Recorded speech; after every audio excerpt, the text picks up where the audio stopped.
অবসরের জল্পনা। তার মধ্যেই রোহিত শর্মাকে ব্যাট হাতে দেখা গেল লর্ডসের মাঠে।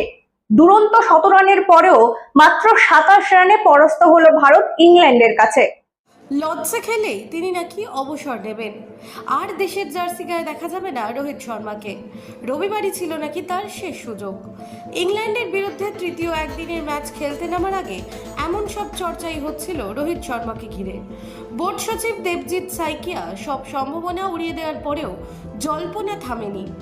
অবশেষে ব্যাট হাতে সব জল্পনার জবাব দিলেন রোহিত। লর্ডসে দুরন্ত ১৭ রান করে বুঝিয়ে দিলেন তিনি মোটেই ফুরিয়ে যাননি।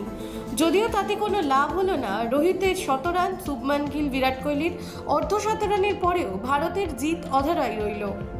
ইংল্যান্ড প্রথমেই ব্যাট করতে নেমে তুলে নিয়েছিল ৩৮৭ রান ৩ উইকেটে। জবাবে ভারত থমকে গেছিল ৩৬০ রানে। মোট হারের ব্যবধান ছিল ২৭ রান। রোহিত নিজে এখনো মুখ ফুটে বলেননি যে তিনি অবসর নেবেন কিনা। তবে এদিন যে খেলা দেখালেন তাতে অবসর নেওয়ার ভাবনা চিন্তা আপাতত দূরে সরিয়ে রাখতেই পারেন।